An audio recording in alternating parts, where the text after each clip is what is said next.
Howdy, everybody. This is Smiles Lewis. And Mac White. And it is another Sunday evening live from Austin, Texas. This is PSYOP Radio, and we're transmitting from American Freedom Radio Network. And we've got a very interesting show tonight. Yeah. Special guest who seems to be new to the JFK assassination scene and has some quite extraordinary claims about his somewhat intimate connections to various players, alleged participants in the conspiracy to assassinate an American president. JFK. And this is Roderick MacKenzie, and he'll be joining us after this first break. Well, Mac, why don't you introduce Yes, our guest? Roderick MacKenzie is a very interesting individual.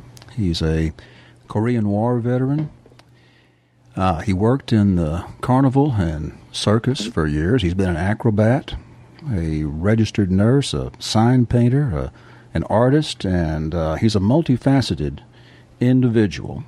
And he's got this amazing story about the JFK assassination. Rod, are you there? Yeah. Welcome to the show. Welcome, Roderick. Okay, great. Glad to be there. Well, Rod, you've got quite a story to tell. And I guess... what's that?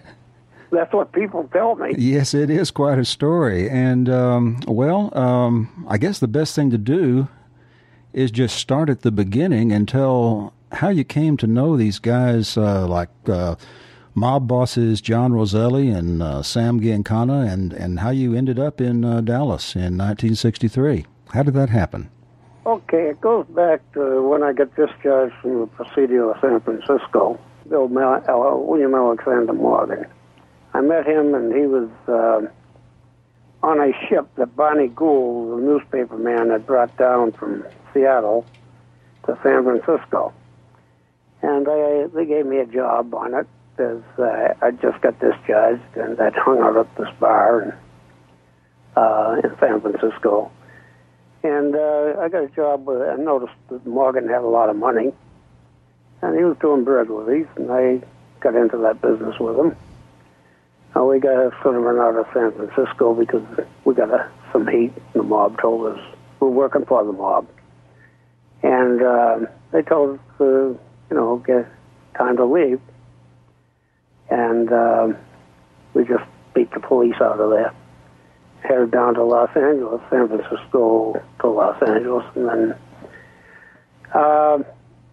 Bill Morgan knew people at Goebel's animal farm, and my family had been around, had been in the animal business back in New Hampshire. I was raised at a wild animal farm, not as an animal, as a person. And we met John Roselli at a party at this fellow named Del J. Graham had going. And Del himself was quite a person. He was mob, and he was had an aerial axe, and that was my first taste of flying trapeze business. But we met these people, and Roselli knew the people up in San Francisco that we knew. And so one thing led to another. We started doing burglaries down there around L.A. and out towards Las Vegas. And got heat again. And it was time to go. We started heading to carnivals and so on and so forth all across the southern United States, Texas, Arizona, New Mexico, Sea Ranchos, Alamo Expositions, so forth. And Morgan was getting itchy pants. He had been a mercenary and done some hairy things in his life. There's a whole, you can look on the computers, look up William Alexander Morgan, you'll get a whole thing on him. And he wanted to go back to Cuba. He'd been there, so we headed down to Miami. And we'd been up to no good for about 3 or 4 or 5 months, and going all around down in the south and southwest. And we headed to Cuba, went over on the ship, the ferry boat to Cuba. And Rosselli had given us, John Rosselli, had given us an address to go to a fellow named Louis McWillie. So we went and found him at the El Presidente Hotel. And he gave us a job as I was working at the service bar, learning to be a service bartender, and Morgan was in the kitchen. He didn't like it. He got involved with these student revolutionaries and went out in the field with them, and he disappeared, but I kept track of him. And I started, I had this identity kit that I had around the carnivals that I made to make phony ID, and I started making IDs and papers for Morgan and his people, Student Revolutionary Council, which was bigger than Castro's army, actually, and on this end of the island, not on the east end of the island, not the western end like Castro was. And they were having some pretty good victories, and I'd go up into the boondocks to see Morgan, and bring them radios and telephones and things like that.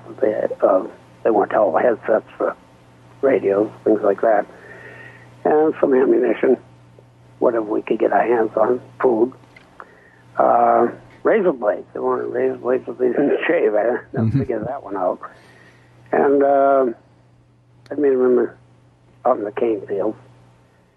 And it came to notice the Batista's police, which was a little bit of a hairy situation there because, make an ID for those people could get you tortured. And So McWillie came to me one day. He said, look, if you're going to make ID and you're pretty good at it, he said, there's a fellow I want you to meet. He said, it took me to meet this Abe. And Abe said he was with the Defense Intelligence Security Command. No CIA or anything like that. It was DISC. And he said, well, we'll send you to school. Well, I had nothing else to do. What the hell, I go to school. Sent me up to Fort Detrick, Maryland. I went to what they call the identification and papers school. Seals and Flaps was the nickname for it. Flaps of envelopes and making seals. Yeah, I went to Fort Detrick and spent 3 weeks there learning whatever nefarious things they teach you. I knew most of it anyway. I'd been around print shops and photography and knew all these things. Quite a bit of it anyway. Yeah. And you got to realize there weren't a lot of Xerox machines in those days. They were out there, but there weren't many of them. And so I come back to Cuba after I graduated this ultra-secret bunch of people, and I started making ID for Abe. And he sent me out to see Morgan, and with a couple other characters, I go up there and deliver things that they want me to deliver. And they said, I come back, and one day, this is all happening within months, not a lot of time. So we're going to send you up to, about carnivals, and we want to put a safe house on the carnival back end. Said, we're going to send you up to Chicago to meet some people, and they'll put you to work. I go up to Chicago, and it's Sam Giancana, who I had met before, not on a talking basis, but I'd seen him before. And I end up sitting in this old brewery with a guy named Gino LaMata, who was one of Sam's guys. And they give me a freezer truck, several old vehicles, and a trailer. And we make it into show equipment, girl show, back-end show, a number of concessions, top-rate concessions, brought in some union carpenters and built them to my specification. And, of course, I didn't really know that much about the carnival games and stuff at that time, but I BS'd my way through it. And they were searching for somebody, so they found somebody, and that was me.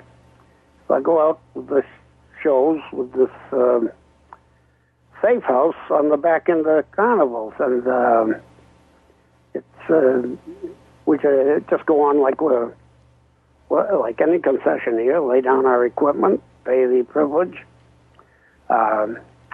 work the show, whatever date it is. Went to Tampa, headed to Davenport, Iowa with straight shows. Oh, no, Royal American shows, I'm sorry.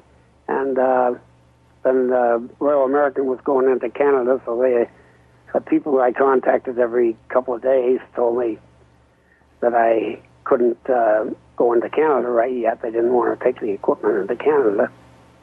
So I said, well, where should I go? I said, well, where do you want to go in the United States? I said, well, New England, I'm familiar with. I'm from up there.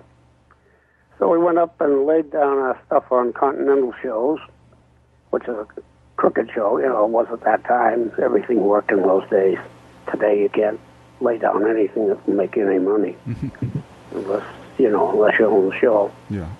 And everything's Sunday school today, what we call Sunday school.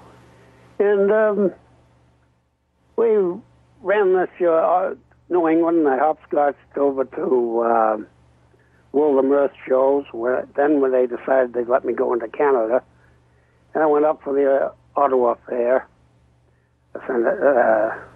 Eastern Exposition there in Ottawa, and then back into Vermont and down to King Reed shows and around New England a little bit over to it don't matter, a whole bunch of shows.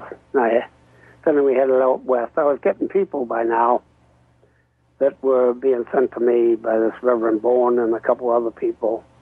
Some of the people at that JM Wave bunch down in Miami. And we're getting these people, putting them to work on the carnival, teaching them the carnival business.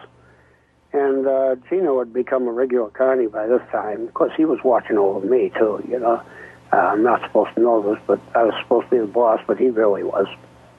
And so we head over to Rogers in Wisconsin, Rogers Carnival, and then we go from there over to Art B. Thomas and the Dakotas and play there, and down over to Seabrand at Great Falls, Montana, and down through Utah, down to Phoenix. Yeah, Seabrand, Winters, and Phoenix. So we take equipment, put it mostly in the winter quarters there, and head out with these people I've still got with a couple of concessions and work over in California with a couple of shows there, crafts, and Foley and Burke, and then back down around L.A. again. And got real friendly with Mr. Rosselli there, and I never called him John in those days. I do now, but I always called him Mr. Rosselli. At that time, he was Mr. Giacana. And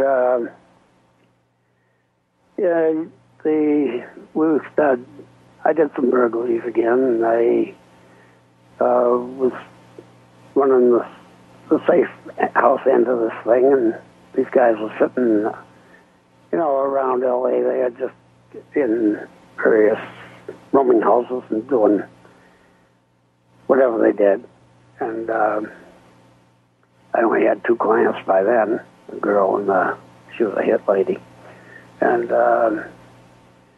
we did finish the winter down around California and in Mexico and out of Mexico. We had the girl show going in and out of Mexico, and Gino Lamata was really getting into the girl show thing. So we're going to these different meetings by this time Castro had come in, and they were having these meetings about how to kill Castro. That was going on. We'd go to those things every now and then. And that was in Louisiana. Texas, down Beaumont, and Nacogdoches, and Shreveport, those areas. And either Gino or myself would go, and one of us would take care of the show stuff. And we're in another Seabrands Carnival, winter quarters a lot.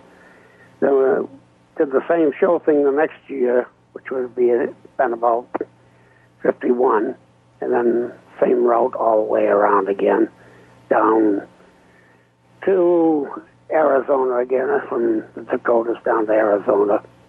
And we were getting clients from this Reverend Bourne, whatever, ACC churches. And they had a place down in Mexico, and I guess most of these guys were men. And one lady, she stayed with us a lot. And Martinez was her name. And we were back around Seabrands for that winter, and then comes 1952, come back into the, we were ready to go out.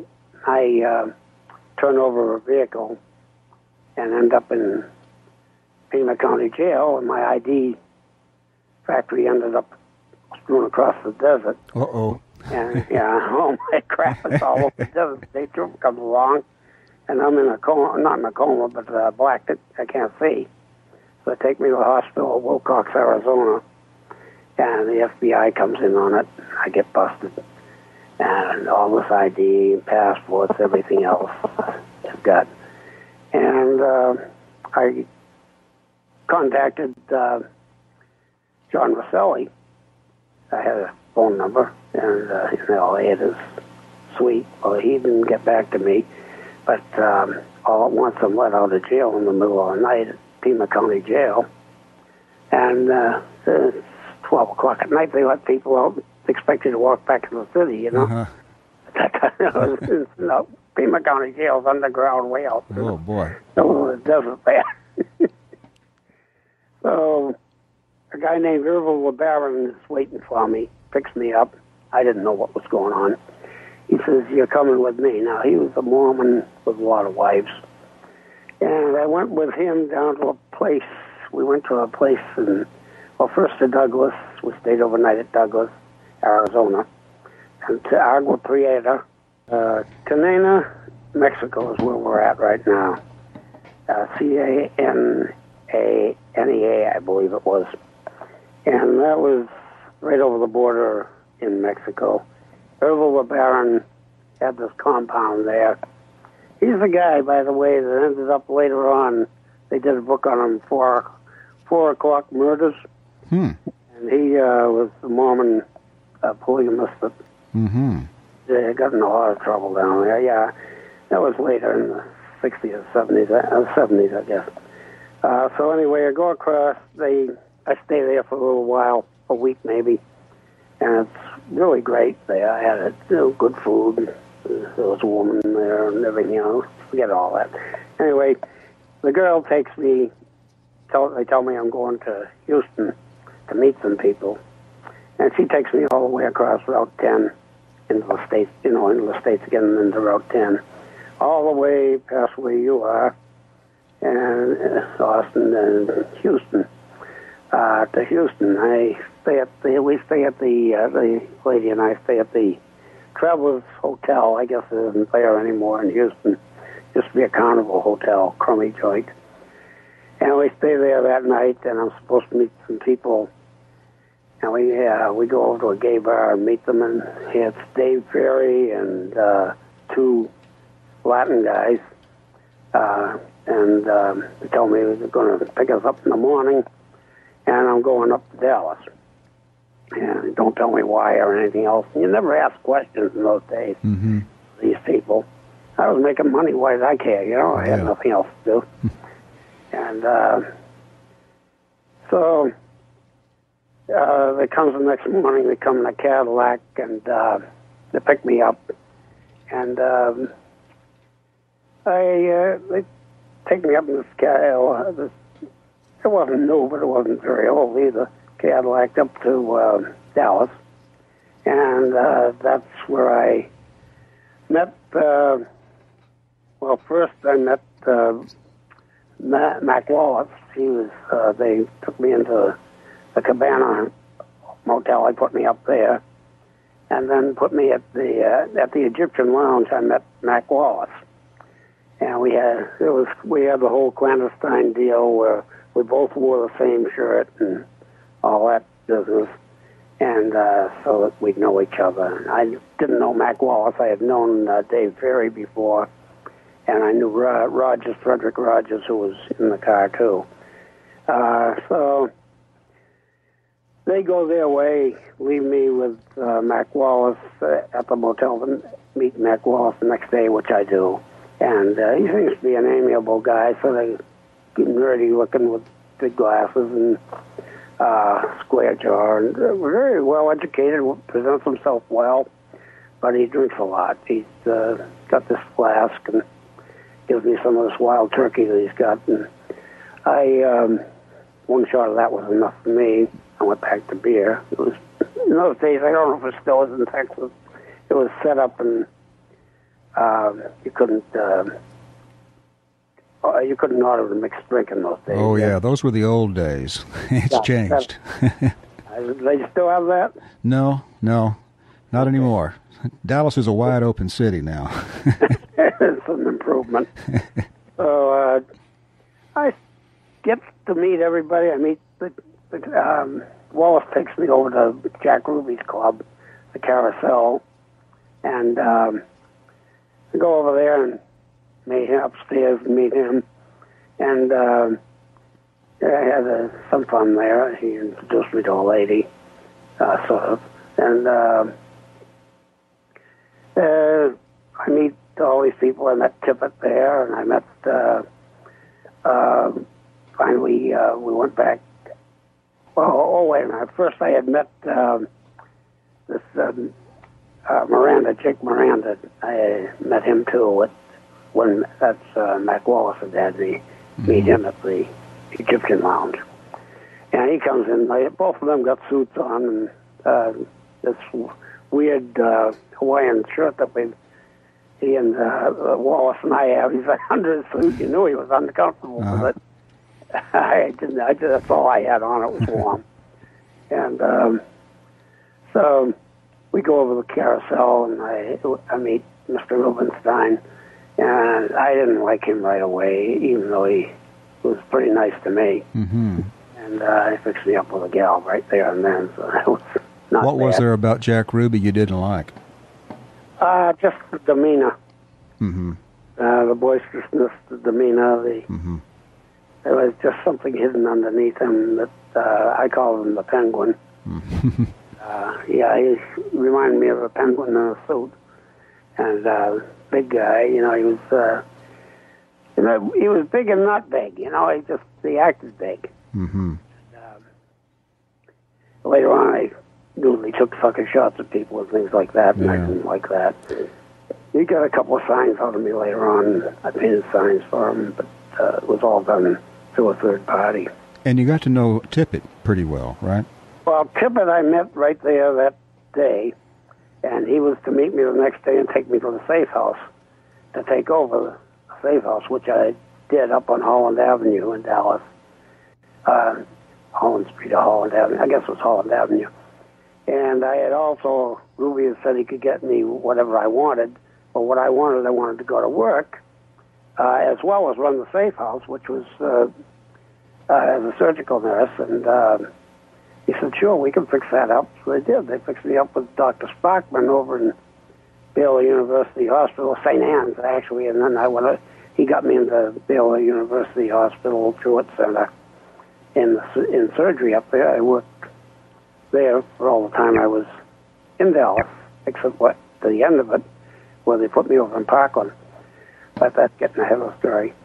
And so I get the safe house, which is a glorified garage, a coach house, up on Holland Avenue, and it's nice enough. I've got my own little apartment, very small apartment, and shower and bathroom. Plus, the clients have little cubicles and with doors on them. But And there's a little day room there, pool table. And clients start coming in after a couple of weeks, but I'm already working at Baylor by then. And that's what I wish I could find a record to prove that I was there at Baylor. I know somebody can get it. I went there later on and tried to find out if I had worked there. They wouldn't help me out at all. So those records are all gone, you know. Yeah. But if anybody wants to look into this stuff that I was there, they can look that up. You know, I don't have the finances or the resources to do so. So you managed this safe house, and there were a lot of interesting people that came through there to stay over the next few months. There was an assortment of Latin people and Corsicans and Frenchmen, and they were all going to or coming from whatever they did. I assume it was hits. In fact, I know a couple of them. I was cleaned up after them. I got notes and papers and things like that. Boy, you like to have those now. Mertz was one of them. He one that I got to know pretty well. He ordered a lot of wine and stuff, specialty stuff. Now, this is the Corsican? Yeah, he was with Corsican course. That. And later on, I got to know a lot of those guys in Indochina later in the 70s, you know. And, yeah, he was well known in Marseille and over in Indochina, too. Now, during this time, weren't you also making false ID to be used in... Making all kinds of IDs. Yes. They gave me back my... somehow, somebody had salvaged... The state troopers had got... Somebody had salvaged the whole ID setup. And it had been all over the desert floor. Now, how they did that, I don't know.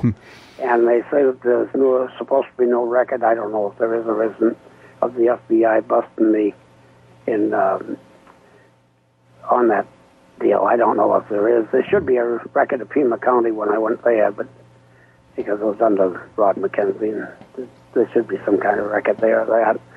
I don't know. You know, these things... Of course, I don't care one way or the other whether anybody proves it or not, because I'm just telling the story. If they don't like it, it's fine. If they like it, it's okay. I didn't do this for notoriety. I ended up getting a little bit. I didn't really, wasn't thinking of it when I did it. It was more of a thing to get it out of my system. Yeah. Now, we understand that there was a lot of false ID being used during the Kennedy assassination, false Secret Service I'm ID. sure I made quite a bit of it. In fact, I know I did. You made Secret Service ID? Secret Service, yes, we made that. We made some FBI IDs and cards for all of them as well. What about Oswald? Did you make one of... he was carrying some ID? That Heidel thing that Joan wanted to know about, yeah. I made that name rung a bell, yeah, I did make that. But that was in New Orleans. I made that on Canal Street. I see. I had a place up above the Sailors Bar. I don't think that's still around either. And you knew Oswald in New Orleans, correct? Yeah, I knew who he was. I was told he was ONI, Office of Naval Intelligence, and that to stay away from him because he was... John Rosselli had told me that the guy was on the gay side, and that I didn't want anything to do with him, you know. Did you see him again in Dallas prior to the assassination? Yeah, over at Ruby's place one time. That was the only time I ever saw him in Dallas that I know of. But he and Ruby were buddy-buddy. That was, when I saw them there, that was at his Ruby's club one of the few times I went up there. I was delivering him some signs. And Oswald was there. But he was just one of those regular guys I used to know was around that bunch, you know. You never asked any questions what somebody did. That wasn't the way you dealt with people. You were what you were, and they were what they were, and you didn't. Everybody was compartmentized. You didn't ask any questions. It was a sure way to get, well, you lose your payroll and end up who knows where. Yeah. those people, they didn't play games. They whacked people as soon as looked at them. So you're in Dallas managing this safe house and making these IDs and so forth, and all this time you have no idea that Kennedy is coming to Dallas or that there's even going to be a plot or anything. No. It came out a couple of days before he came into town. Well, a week maybe he was coming in. I didn't give it any thought. I was making money. I was playing around with this the gambling thing with this bunch of Texas millionaires, going to the Lamar Hotel down in Houston, and up working as what they call a stick in our business, working the outside of the table so that the house gets in. You win, it's for the house. Mm-hmm. I worked that with around. Oh, that was the Lamar Hotel and the Adolphus. Lamar was in Houston. The Adolphus was in Dallas. And we had a suite of rooms, and both of them where these millionaires came in, and they were, I saw everybody, even the FBI came up there with those people, Hoover and Tolson, and there was a whole bunch, several CIA men that I knew of, guys from that JM Wave, they used to come there. Mm-hmm.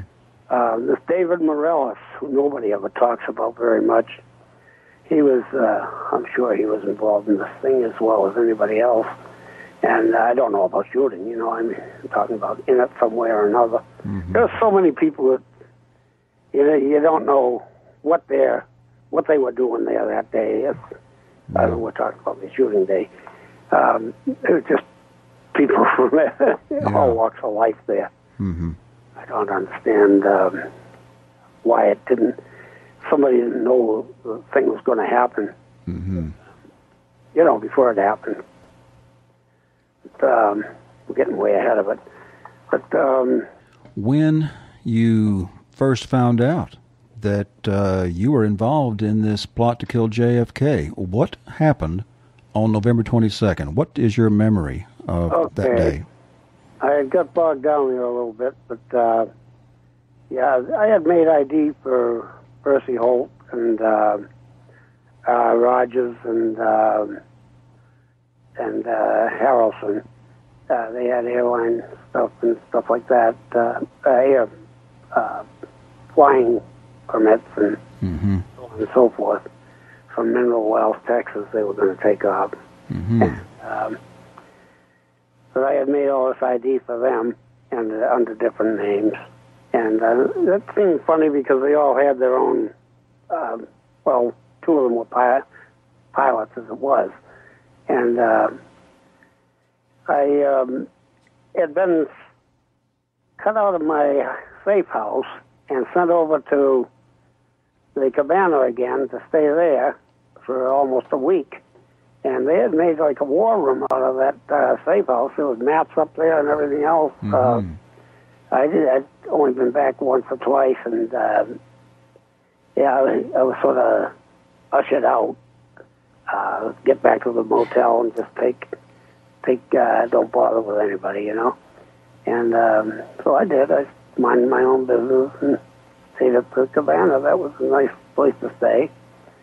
And I worked at Baylor, and I had the day of the hit, I was told to meet Miranda and Rosselli at the Baylor University cafeteria, which is downstairs, and was at that time. I don't know if it is now or not.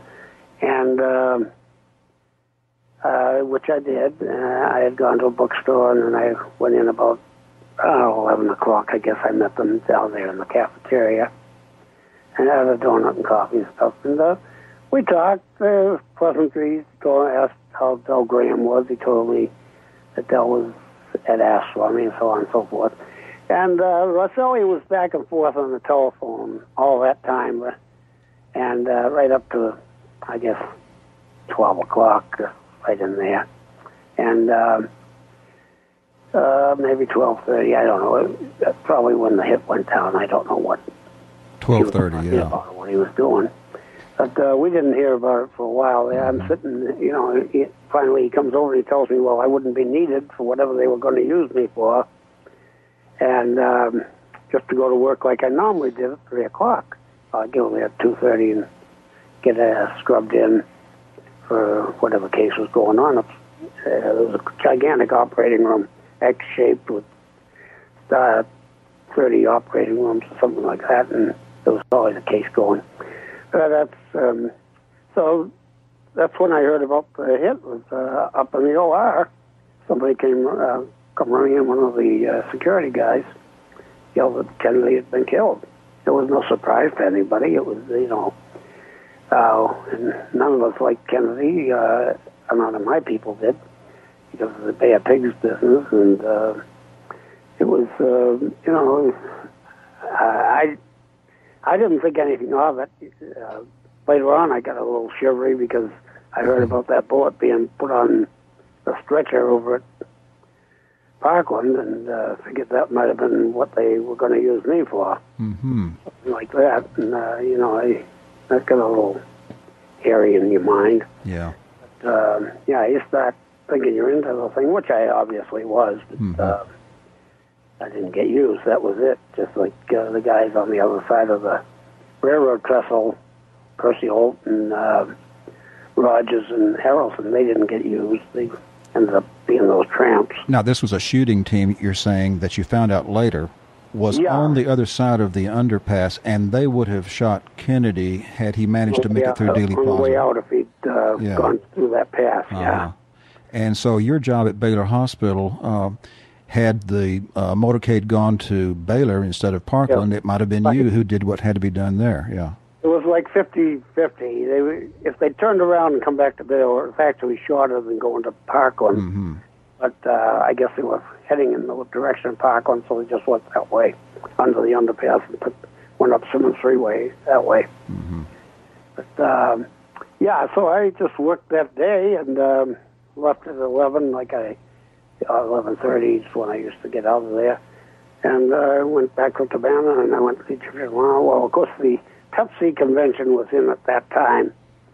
And the night before, I had seen a whole bunch of these people that were, Nixon included, at the Cabana. Yes, Nixon was in Dallas at the time of the assassination, wasn't he? He visited the Cabana in the room next to mine with Martina Lorenz was there, and Frank Sturgis, and another Latin guy, and they were pretty noisy, and another girl.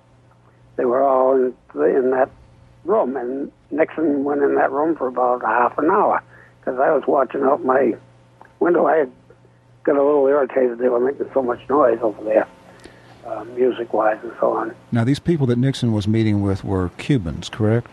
Frank Sturgis was not Cuban. He was right. Italian. Yes. Biarelli is his real name. And Frank Sturgis later became well-known during the Watergate era.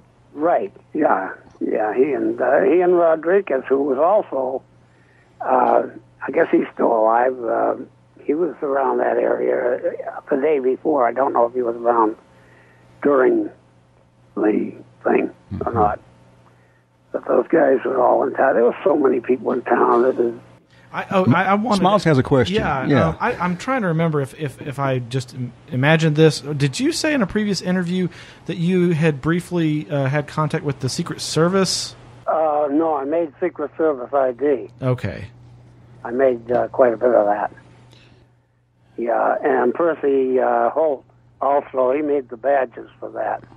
All the badges out there in L.A., they had a place, I guess it was CIA, they said. Mm-hmm. And John Rosselli and Holt had this badge factory where they had an ID place upstairs. Mm-hmm. I worked with them a lot. So you were there at Baylor Hospital in the cafeteria with John Rosselli and your handler. Jake Miranda. Jake Miranda. And during the time that Kennedy was killed, and we didn't do it. Yeah, you didn't do it. But the reaction of Rosselli was interesting. I thought when you Yeah, we've gone an hour and I haven't said a damn thing hardly. So, I've talked a lot and not got to the crux of the thing. I'm sorry. I'm not a good talker anyway. But, Rosselli left, and I guess it was after the hit, right after it. And Jake Miranda told me he'd see me tomorrow, and which I did see him the next day. And so I'll move along a little bit. I worked that day. 2 days later, I go to Jake's place, and they're closed down for everybody except a few mobsters that used to go in there and eat. And, of course, I rap on the window and he lets me in.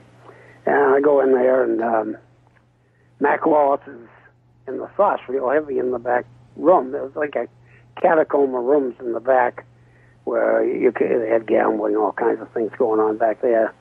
And the front was a restaurant, a beautiful restaurant, and he served Mexican food and steaks. And there's the circus, what they call the circus bars, was right across from Fair Park over there.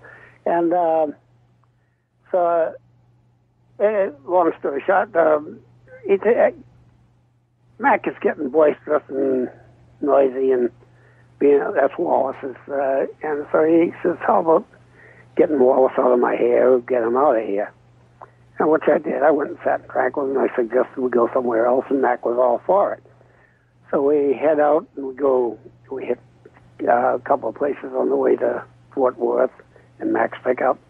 And we go there, and he's drinking pretty heavy, so I drove the truck. And we get out there to some motel he knew about. And it's a couple of Mexican gals there. We had some fun there with these girls, and it was, we were just having a wonderful time. And he starts telling me about, like I'm supposed to know about the hit that went down. And he starts telling me about everybody, and I start to, oh, hell, I'm going to write all this down. So I go into the bathroom, and I'm writing whoever he's telling me the names, then where they were on during the JFK's hit. It was 3 days after, maybe 3 days after the thing, and they had already told me I was going to go to Parkland Hospital to work. I was leaving Baylor, and that was all set up. Okay, Rod, you were in that motel room. A little bit, huh? What's that? I better hurry this up a little bit. Oh, I think we got plenty of time here. You were in that motel room with Mac Wallace. And he'd been drinking. Mac Wallace is telling me exactly who did this according to him. Now, this is the part that tickles the palate of all these JFK buffs. And I can't say that it's true, only that it was told to me by a self-confessed killer, and a man that is a killer that I knew about.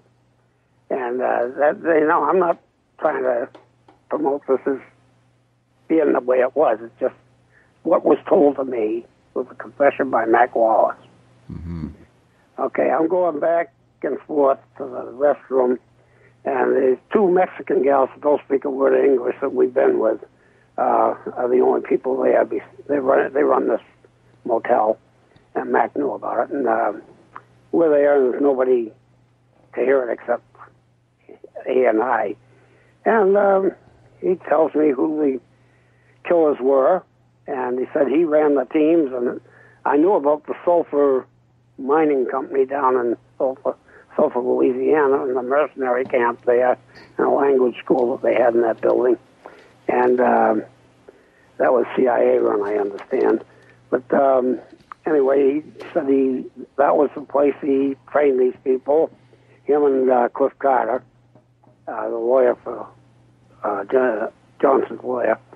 And Cliff Carter was evidently Mac Wallace's boss. And I knew Cliff Carter, too. And they had gone up around Denver there in what they call Red Rocks and done some shooting up there, triangulated fire and so on and so forth. And the only thing I can tell you is, I put all this down on paper, and that's what I put in my book, who they were. I can read it to you if you want. Yes. Okay, the command area on the second floor of the Texas State Book Depository was Cliff Carter, Carlos Marcello, which I didn't believe, but I guess that's what he said, Jack Rubenstein, and George Reese. This was the command area. This was the command area. Were they shooters there on the second floor, or just this was where they were? I don't know. That's all he said was the command area. Okay. Okay. In the alley behind the fence and above the grassy knoll, or what they call that, where the fence was, Clyde Faust, who I knew, and John Ernst I knew, and Jack Grimm. I knew all of them. And Joe P. Dugan, who was a partner with me in a lot of burglaries and stuff. And Joe later verified this. So Joe maybe did now. I don't know. He went out on a job that I was supposed to go on with him and stealing gold, and with two pawnbrokers from Chicago, and I never heard of him again. I didn't go on the job, obviously. In the alley behind the fence and above the so-called grassy knoll was Clyde Faust, John Ernst, Jack Grimm, Joseph Dugan. Dugan, I don't think anybody's ever mentioned before. Under the bridge, in case the president was not shot, and above the railroad area, and as I said, these people were not used, Charles Harrelson, Percy Chancey Holt, Charles Frederick Rogers, and a man called Dimitri from the ACC who had been in my safe house. On the roof of the county records building, and a lot of people debate this, Harry Weatherford, Roger Craig, both cops, Richard Scalati, and Michael Victor Mertz, who I also had in my safe house. And on the sixth floor of the Texas Book Depository, called the Nest, Ruth Ann Martinez, who was the hit lady I had on my Carnival safe house, Lee Harvey Oswald, and they said he was sort of woozy, and that he was like he was drunk or he said under a spell. Under a spell. Wow. That's what Mac said. Mm-hmm. Malcolm Mac Wallace himself, he was there. Mm-hmm. Lawrence Loy Factor. And I know Factor was one hell of a shot. I've shot with him. And the Dow Tex building team was supposed to be on top, but they didn't make it. It was Eugene Braden. Yeah, he's been mentioned a lot, I suppose. Frank Farelli, Sturgis, he said, and Raphael Quintero, who was a stone killer, rotten son. Oh, never mind. I wasn't a nice guy either, so I can't cast stones. Richard Kane, and Dick Kane told me before they killed him up in Chicago in the 70s, I guess it was. He told me that they had done it, that he'd been where Mac had said. So that's the teams. Now the name Roger Craig is familiar to Kennedy assassination researchers as a Dallas cop who was a witness to certain things that happened after the assassination. He supposedly saw Oswald running out of the schoolbook depository. Is this the same guy, Roger Craig? Yeah, he was a cop. Harry Weatherford and him were partners, evidently. So Mac Wallace said that Roger Craig was on the county records building. He was part of that team. Right, on the roof of the county records building. And he said that Harry Weatherford actually shot. Mm-hmm. And that's the people, as far as I know. And I believed Mac. I believed him. And I was scared stiff that he was going to realize he had told me this and knock me off, because, the guy was a killer. And well known for his enforcement and killing. He's a well-educated man, teacher.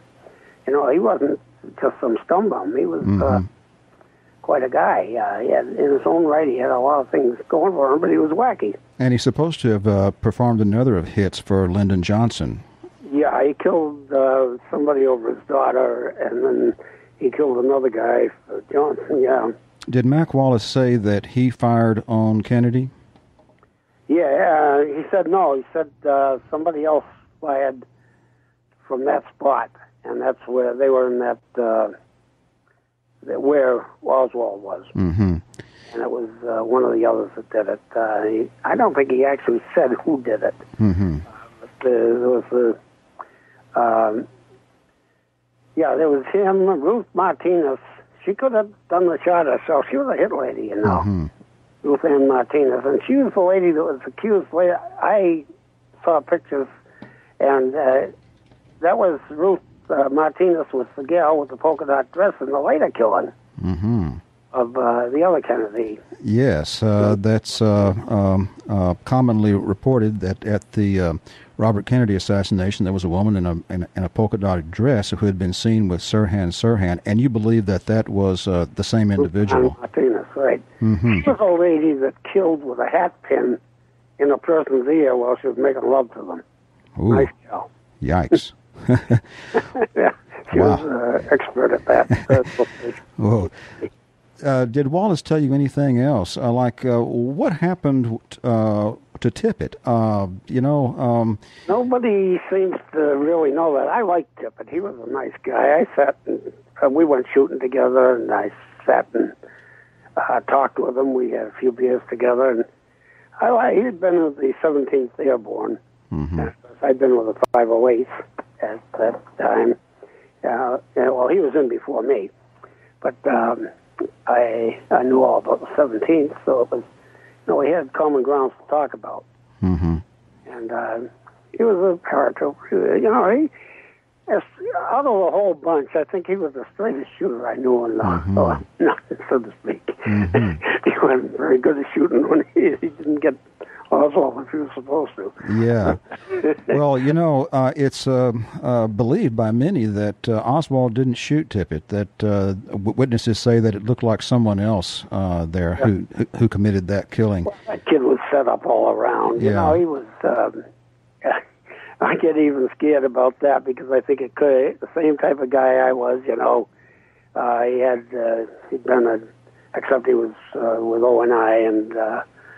really a trained guy, where I only had the Fields and Flaps school. These guys went to all kinds of schools for spying and stuff like that. They went to the farm up in Langley, Virginia, and things like that.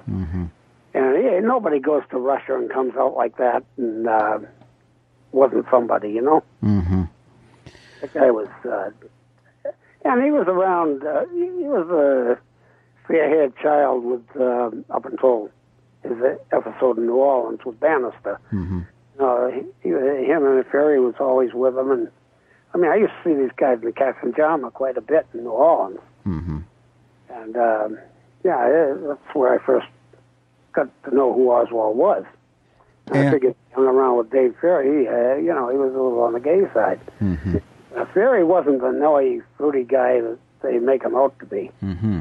A pretty serious researcher on cancer, and he was at Charity Hospital a lot, and he was big with Marcello and his people out there. And Jada, he introduced me to Jada. The first time I met her, I ended up going with her a little bit. That's the famed stripper that worked at the Carousel Club. Confronto was her name. Yes. Yeah, she was quite a nice little gal. Very nice. She and Alice Alexander was the hostess of Ruby's Club. I used to go with both of them. And it was a lot of fun. Like, you can't talk about those things. So that's my story. I put it out as a catharsis for myself to get it out of my craw. I've been sitting on this for years. And I don't care one way or the other. If anybody believes it or don't. It's there for them to take, and if they want it, that's fine. If somebody ever wants to write about it, they can come pick my brain a little bit. But I'm not, I don't care one way or the other. Well, you were out of my system. You were concerned. Right about the carnival and the circus, the crooked games, and all that stuff that I really could put out a hell of a book on. Well, yes, that would be a fascinating story because after Dallas, you went on to a number of other things. But before we get there, you went to that job at Parkland Hospital after the assassination. Yeah. And what were you supposed to do there in Parkland Hospital? Oh, at Parkland, I was supposed to watch the doctors there.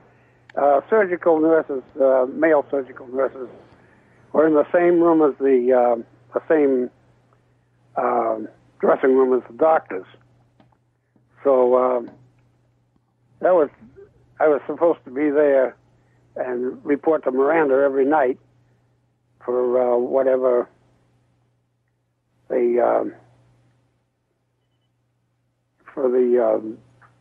whatever I saw or heard during the daytime. Mm-hmm. Can you hear me? Yes, I hear you. Okay, because I'm not hearing you very well. Oh. So I'd bring back every night whatever information I had, and Miranda would call, I guess it was Rosselli or Del Graham, one or the other out in Tarzana, California, and give them whatever I had to report, which wasn't much. Basically just reporting on the gossip among the doctors there at the hospital. Yeah, right. That's whatever I heard. Mm-hmm. Just keeping my nose to the ground. And the security chief got wind of what I was doing somehow. I don't know. I still don't know how that happened because I was pretty careful. Mm-hmm. Kept calling me down, and I just kept working. In those days, they did tuber ligations by court order. And I just kept scrubbed in all the time at Parkland. And finally, he come up and got me. He took me down, and he says, "Look, you've been taking notes on the doctors, and I'm going to give you a chance to leave on your own, or else we're going to have to can you. And it'll be on your record, blah, blah, blah." And I talked to Miranda, and we decided it was best I just quit. And then from there, I went, I asked permission, and we went with the carnivals for a little while up to Denver, put my trucks there and stuff, and in the small domes, people at Denver, the mob, we used to use the big barn down by the railroad there. Then I went up to Canada and decided to get out of the United States. There was too many people dropping dead, I knew. So I went over to France. Well, England first. I worked a trapeze act, single trapeze act under the name Roderick. Then up to Blackpool, England, over to France. And got on a tour to South Africa. So there's a whole nother story. Well, that probably saved your life, don't you think, being out of the country? I'm thinking. Yeah. Yeah. One never knows. As I say, all of this is unverifiable. I used to give my Social Security to wetbacks from all over. I can't say that word anymore. All over the place, and had them, go to work as me in different places. Uh-huh. So, I can't verify anything. You either take the story from me or you don't, and I don't care one way or the other. Well, Mac, started out with the carnival story and ended up with this thing got run away on the Kennedy thing. Well, Mac Wallace, you were concerned that he might remember that he had told you all of these things. And evidently he didn't remember much of anything the next day, so that was good. And I wasn't about to remind him. No. And, no, he was a lethal son of and he sounds like a pretty scary guy. He was. He was. I knew a lot of people like that. Frank Sturgis was another one. Dave Morales was probably the scariest man I ever met. And he got the nicest guy, an Indian guy. And he did hits for the hell of it. And Roy Factor was another one. Kill you as soon as look at you. And, they were... We all thought we were patriots at that time. And I was a little right of Genghis Khan at that time myself. So, it wasn't a nice bunch of people. Yeah. Well, the guy that goes around doing burglaries and stealing for a living isn't a nice guy either. But I, like I said, I did a 180 from that later on. Yeah, how do you view things now from this perspective of 47 years later? What are your politics now? Well, I think that Kennedy needed killing, frankly. It was, at least being removed ruined politically one way or the other. What he did to Marcelo was unforgivable. Kidnapped the guy and took him down to the swamps in South America and left him. People don't know about that. And Rod, you were about to tell us about Carlos Marcello.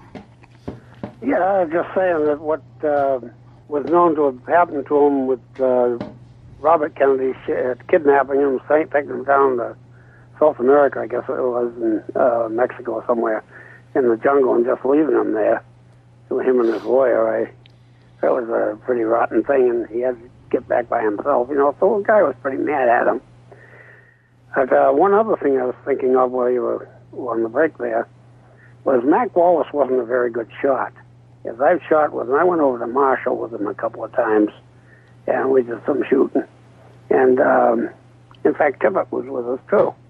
And we did some shooting over there in Marshall, which is, I guess it's east of Dallas. Yes. Longview or somewhere like that. Mm-hmm. And we did some shooting over there. And he was a lousy shot with a rifle. He was pretty good with a pistol, but the rifle, he wasn't a good shot. So anyway, that's just something I wanted to throw in there. Rod, you also knew Guy Bannister in New Orleans. Very well, yeah. Tell us about him. Well, you can't consider any of these people friends. I felt that he was using me like everybody else did.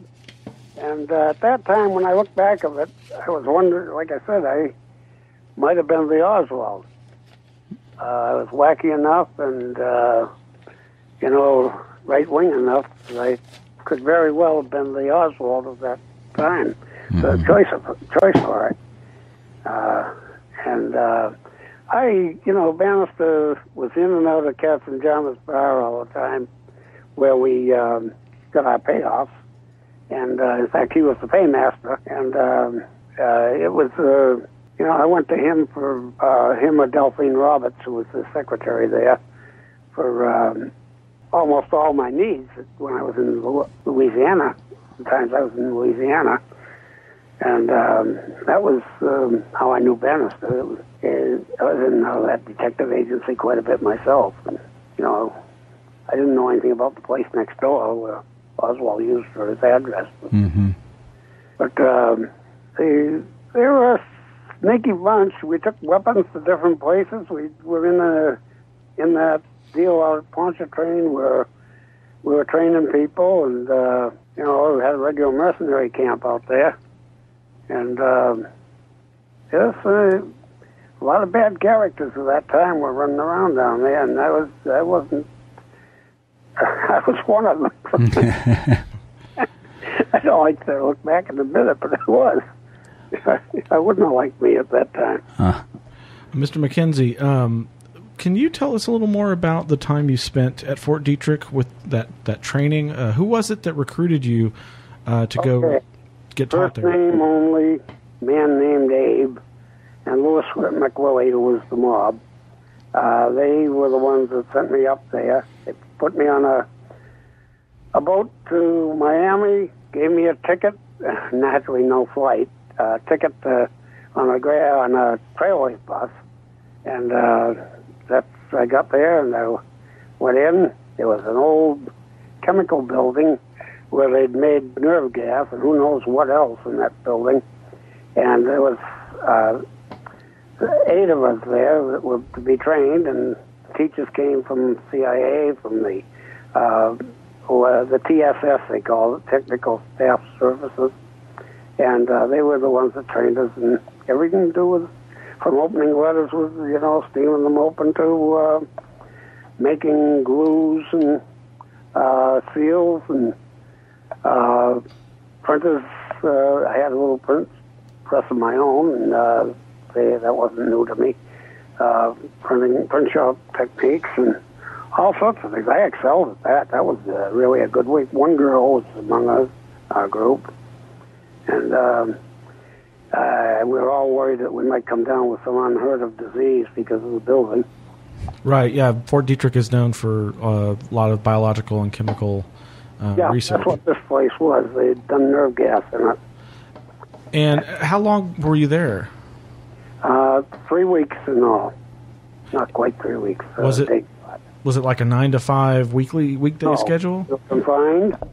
We weren't allowed to go out. We had a little day room, and everybody slept in an open bunk area, like an Army barracks for that time. Today they got Army barracks so much nicer, but it was just Army cots and a shower for everybody, all of us, including the girl, and it was, we fixed her so that she had a little privacy, but not much. And I don't know who any of these other people were. Nobody could tell anybody anything. You weren't allowed to. And so at some point, how did you transition there to your next location? Oh, they gave me a ticket back on the bus. I had a round-trip ticket on the bus to go back to get the ferry to Cuba. Okay. I went back there, and it looks like told me I was going to Chicago. You can give that one out if you'd like.